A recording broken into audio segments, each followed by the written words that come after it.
Olá, meus amigos, minhas amigas. A última vez que nós interagimos aqui através de live para tratar da Covid-19, correspondia àquele momento em que a doença estava se interiorizando. E naquele momento nós dizíamos da importância de monitorar os fluxos da capital ou da região metropolitana para o interior do Ceará. Porque sabemos que o vírus não circula só. A mobilidade, a circulação de vírus é condicionada pela mobilidade das pessoas. São as pessoas que fazem o vírus circular. E nós alertávamos para esse controle, esse monitoramento dos fluxos. E hoje, o interior do Brasil, no caso nosso interior do Ceará, estamos agora passando pelo mesmo processo em que passaram ou estão passando os grandes centros, as capitais.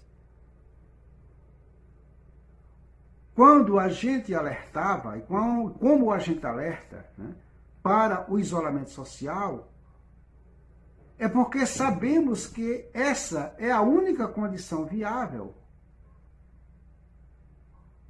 de forma mais positiva de contribuir para a atenuação da circulação do vírus.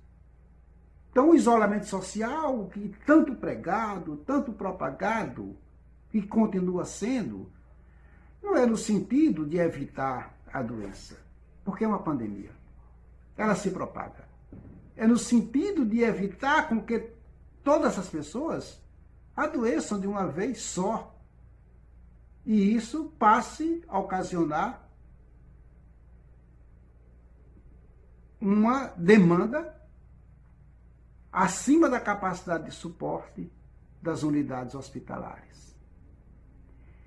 E aí, nessa circunstância, a Covid-19, ela veio mostrar, escancarar, projetar a vulnerabilidade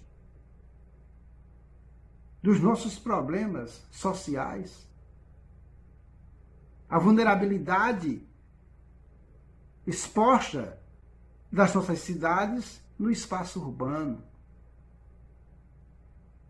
E é justamente essas condições de dinâmica urbana, acima da capacidade de suporte dos espaços onde ela se instala, que passa, ou que passaram e estão se constituindo como a forma de propagação do vírus.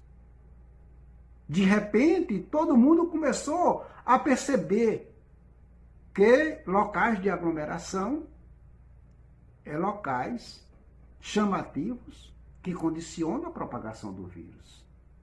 Todo mundo começou a perceber que as feiras livres, mercados, eram locais de propagação do vírus.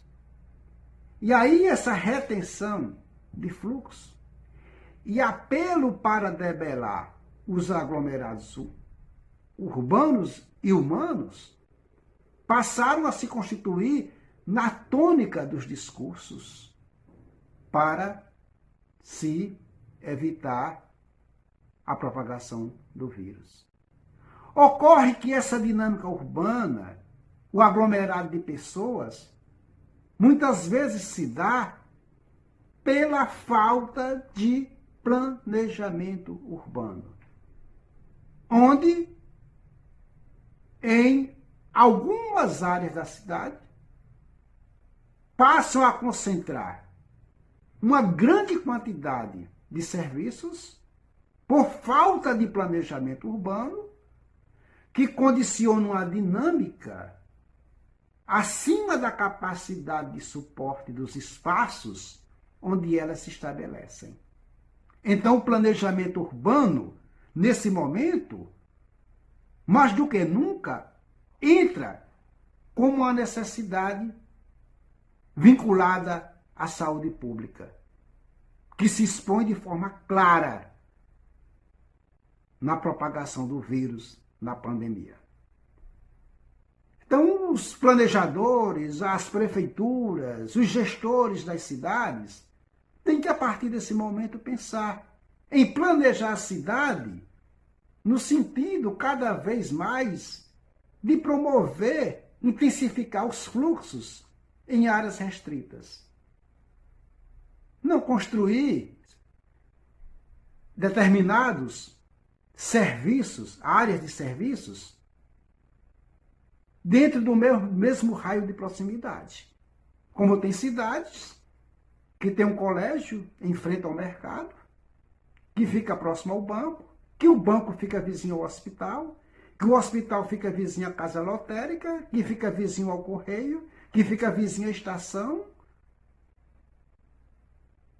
E que esses serviços urbanos, por falta de planejamento, termina condicionando um aglomerado acima da capacidade de suporte da sua espacialidade. Inclusive feiras que há mais de 40 anos são armadas em áreas de entorno de hospital. Mas eu quero falar também das áreas periféricas, que justamente a falta de moradia, a falta de condições humanas para viver, falta de saneamento básico, falta de água, esgoto a céu aberto, falta de habitação, que faz famílias de 10, 15, 16, 20, 9 pessoas morarem todas no mesmo cômodo, ou em 2 cômodos, ou até 3, numa condição de que jamais se pode até pensar na condição de se fazer isolamento social. Então, a pandemia veio expor, né, as vísceras dessa falta de planejamento, de solidariedade, de organização da cidade como um espaço de vida. E que, de repente, o vírus encontra nesses ambientes a condição mais fácil de se instalar e de se propagar. E, de repente, se tenta buscar uma forma de debelar esses aglomerados, de conter esses fluxos, em cima da hora. Como? Como? É a mesma coisa de você tentar trocar o pneu de um carro em movimento. O vírus não dá tempo você criar, fazer um sistema, um planejamento para melhorar a cidade do ponto de vista habitacional, de dinâmica urbana, para garantir a segurança da população. O vírus se instala nas nossas cidades e já encontra um ambiente receptivo à sua propagação, condicionado pela falta de políticas públicas na organização do espaço, no planejamento urbano,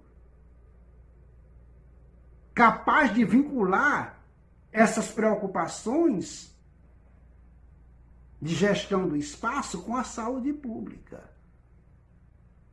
ao meio ambiente.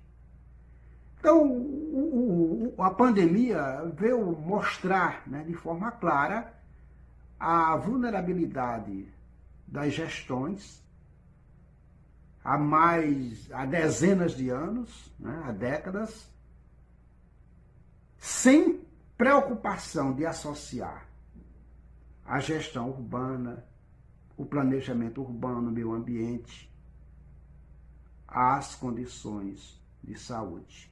E a saúde sempre tratada como algo à parte, como uma secretaria à parte,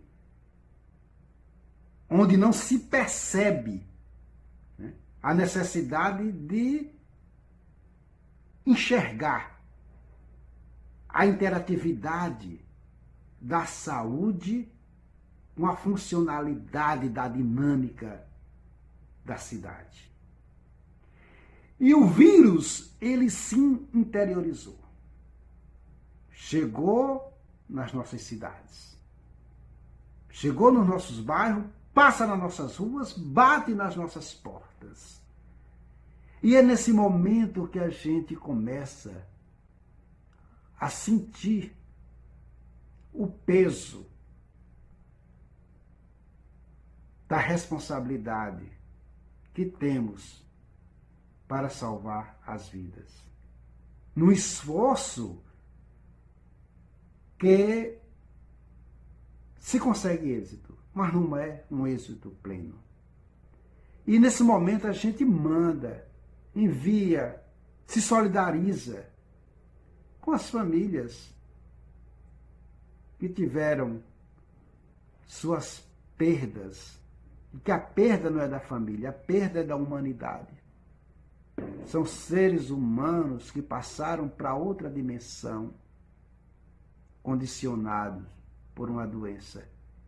E que eu, você, qualquer um de nós, estamos nessa mesma circunstância de vulnerabilidade. Um momento que existe solidariedade, que exige unidade, apoio para continuarmos tentando vencer esse caos, essa pandemia. No momento em que o vírus se interioriza, nós dizíamos, importante monitorar os fluxos da capital para o interior, monitorar essa mobilidade humana, esse trânsito, porque monitorando esse trânsito, você tem uma ideia da propagação, da interiorização do vírus. E quando o vírus chega nas nossas cidades, que a gente começa a ver que não é mais só número. A doença não tem mais só a cara de número de pessoas. A doença agora tem nome. São pessoas que a gente conhece. E essa realidade ela vai impactar com todos nós. Aliás, a vida tem se tornado, nessa percepção de análise, né, de monitoramento da doença, a vida tem se tornado apenas número. Eu vejo que cada dia, isso já vinha acontecendo, cada município mostra um boletim que diz, nesse boletim, quantas pessoas se curaram, quantas estão internadas, quantos testes foram descartados, quantas pessoas faleceram. Números, números.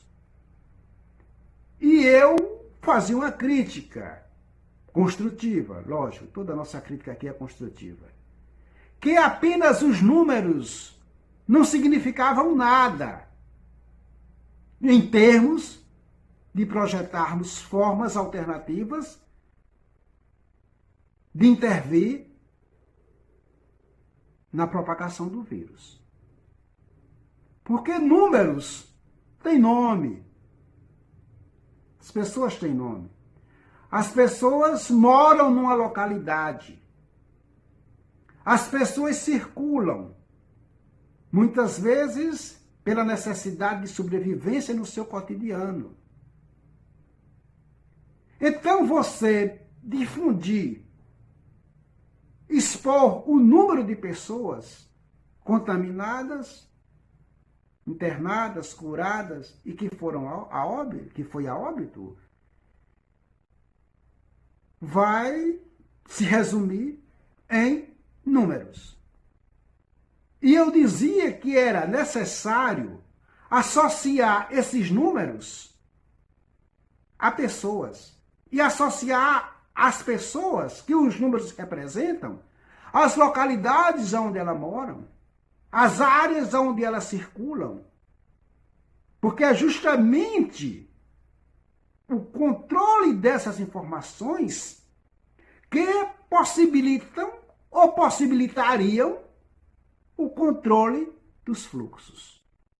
Então, a espacialidade termina sendo um fator necessário que deve ser associado aos números, se quisermos encontrar formas de gestão, de contenção dos fluxos, que por sua vez possa se levar a se conter a propagação do vírus. Mas ficou apenas os boletins. Aliás, o que a televisão mostra, a imprensa, é só os boletins. Não tem interatividade com o espaço, que é justamente uma maneira, né, que viabiliza alternativas de controle sobre a propagação. E o vírus se interioriza. E a forma de se dar informação sobre a doença é centrada em números. Continuou a mesma forma. Todo dia tem um boletim dizendo quantas pessoas se internaram, quantas pessoas foram recuperadas, quantas foram a óbitos, quantas estão internadas. Mas número por número não resolve. Para se resolver isso, ou ter um poder de incisivo maior nesse controle, tem que associar pessoas às localidades onde moram, onde circulam, onde interagem, para que se possa controlar justamente os fluxos. Porque o ficar em casa já é justamente por isso, uma forma de conter fluxo. E cada vez que os números aumentam, passavam ou passam a aumentar, a gente vai sentindo essa necessidade e passamos a entender que não bastam apenas números. É preciso articular números a pessoas e as pessoas às localidades onde moram, onde circulam, para se projetar a possibilidade de contenção do vírus, a partir da contenção dos fluxos. Em relação à Covid, eu quero fazer uma referência à região do Cariri. O Cariri, já há alguns anos, mais de 10 anos, 9 anos, por aí, foi constituída de forma jurídica, por lei, como uma região metropolitana. Se o Cariri é uma região metropolitana, isso implica dizer que é uma região onde se deva ser dotada de políticas integradas, condicionada pela condição, né, da sua metropolização. A metropolização implica planejamento político a partir de ações integradas, seja na área econômica, na cultura, na segurança, no desenvolvimento e também na saúde, entre outras áreas. Mas o que é que a gente percebe na região do Cariri? É que essa metropolização, ela existe apenas no papel. Na prática, as cidades do Cariri ainda funcionam como províncias, cada uma olhando para seu umbigo. Então o vírus chega ao Cariri, chegou à região do Cariri. Mas a nossa atitude de defesa é como se a defesa fosse da cidade. Então Crato se preocupa com o Crato, Juazeiro se preocupa com Juazeiro, Barbalha deve se preocupar com Barbalha, Jardim com Jardim, Missão Velha com Missão Velha. E isso dificulta a possibilidade de ações integradas. Mas essa percepção provinciana de olhar só para si, ignorando um contexto de metropolização que exige essas políticas integradas, sobretudo nesse momento de pandemia, no campo da saúde, não se dá apenas pelos atores políticos locais, pelos gestores locais. Se dá numa percepção também estadual. Então, na verdade, o vírus ele se expande na região do Cariri. O vírus está regionalizado. Mas nós, que somos vítimas e podemos ser vítimas desse vírus, não temos essa consciência de regionalização.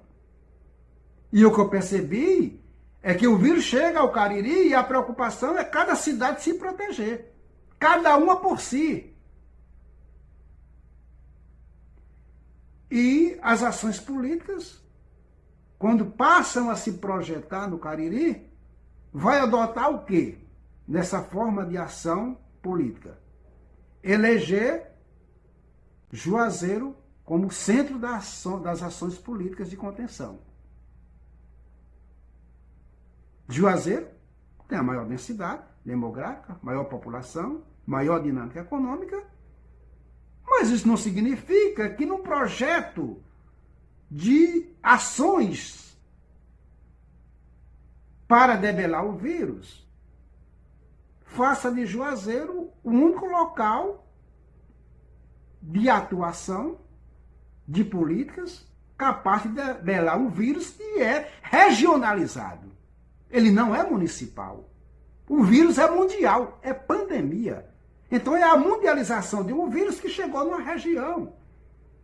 E a nossa mentalidade ainda está de província. Olhando só para a nossa cidade. É como se as cidades tivessem muros e vamos cuidar da nossa cidade e a outra... Até as políticas, né? Se dão nesse sentido. E nós já colocávamos aqui que, sendo uma região metropolitana, o controle da pandemia exigiria políticas integradas de ações. E, dentro dessa circunstância, dessa análise positivista de controle do vírus, como é que se faz, ou se está fazendo, ou que se propõe fazer, as políticas de contenção de fluxo? As políticas de contenção de fluxo, elas se fazem orientadas pelas vítimas ou pelos números de óbitos. Então, a necessidade, né, das barreiras, do próprio lockdown, né, se dá orientado por quê? Se dá de acordo com o número de pessoas que se contaminam. Então, quanto mais contaminadas as pessoas, ou mais óbitos exigirem, então passam a articular políticas de contenção de fluxo, implementando o próprio lockdown.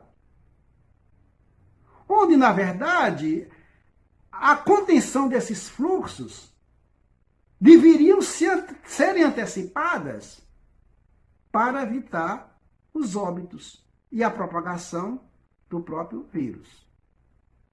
Como não existe um sistema de monitoramento de fluxos, sobretudo, no caso aqui eu estou dando exemplo da região do Cariri, mesmo nos períodos fora da pandemia, você não sabe concretamente qual a mobilidade demográfica, a migração pendular que existe, quantas pessoas se deslocam de Barbalha para o Crato diariamente, quantas pessoas se deslocam do Crato para o Juazeiro, quantas pessoas se deslocam de Juazeiro para Barbalha, quantas pessoas se deslocam de Barbalha para o Juazeiro, de Juazeiro para o Crato, ninguém sabe.